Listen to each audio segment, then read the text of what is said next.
Hey kids, it's me, Kevin Smith, and I am in the Criterion closet, man. It took me a long time, 30 years to get here. Clerks was 30 years ago. It took me at least 20 seconds to reference Clerks.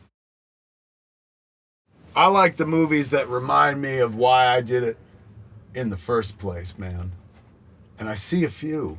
Oh!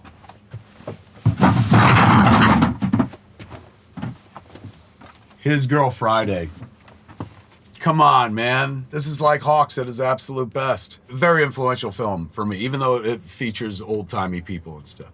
Generally, I'm not a fan of old-timey, but this movie slaps, as the kids probably don't even say anymore. In terms of old black and white movies, this is right up there with Citizen Kane. Well, here's that. Look, I got 18 copies, not of this version of Citizen Kane, but of Citizen Kane. There's room for one more, because the Citizen Kane, one of my favorite films, if not my absolute favorite film. Probably the film I've watched the most in life. Isn't that weird? Like, you're like, I don't know. Based on your work, I would have guessed Porky's, but no. Black and white, Clerks black and white. All ties together. Get one of them map with strings all over it now. You can see the conspiracy at play. This, come on.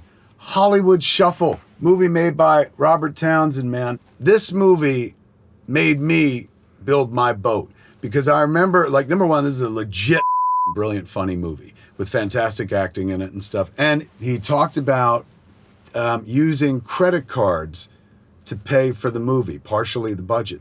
And I remember listening to an interview, and this is long before I ever thought about filmmaking, but that information stayed with me, because I was like, you could do that? That's interesting. Years later, I would use that information. So I've never met Robert Townsend, but he's one of my absolute heroes. This movie is incredible. He's done other movies, The Five Heartbeats, Meteor Man, but this is I honestly feel like this is the boat that launched 1,000 ships, mine being one of them. So if you were like, oh, I made a movie because of Clerks, well, then really you made a movie because of Richard Linklater and Slacker and Robert Townsend and the Hollywood Shuffle. That makes me happy, man. That's probably the happiest movie that I'll discover in this closet, unless I found a Clerks Criterion that I forgot they did. What?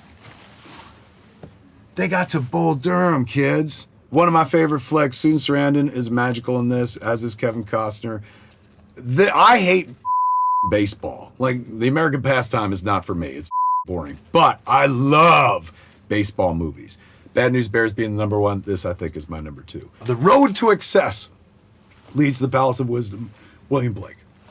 Susan Sarandon says that in the movie. You can say that out in the world and you'll sound smart.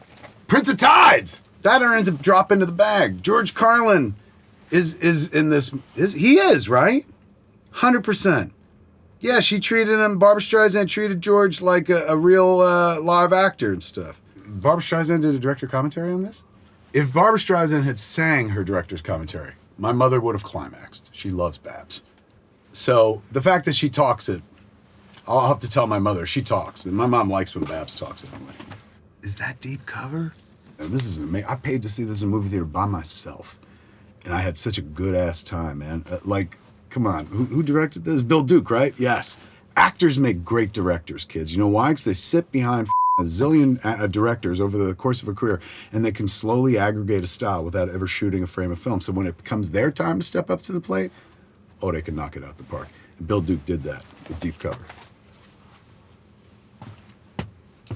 This is the most powerful document for change I've ever encountered in my life. I went to see a movie up here in Manhattan, man, at the Angelica Film Center on August 2nd, 1991. And it was this movie, and I read a review for it in the Village Voice that made it sound interesting, man. There was a Madonna pap smear in it, and I was like, I know what all three of those words mean. I want to see how they come together in this motion picture. I've talked about viewing Slacker with a mixture of awe and arrogance. Awe because I'd never seen anything like it before, and I watched a lot of movies, kids. But arrogance because when I finished watching this, one of the first thoughts I had was, if that counts as a movie, I think I could make a movie. This movie changed my life. If I don't see Slacker, I never think that I could do a thing. You got to see it before you can be it. So once again, if you're just like, I hate Kevin Smith, 30 years of terrible movies, and I can't believe Criterion gave him a Chasing Amy. Blame Richard Linklater.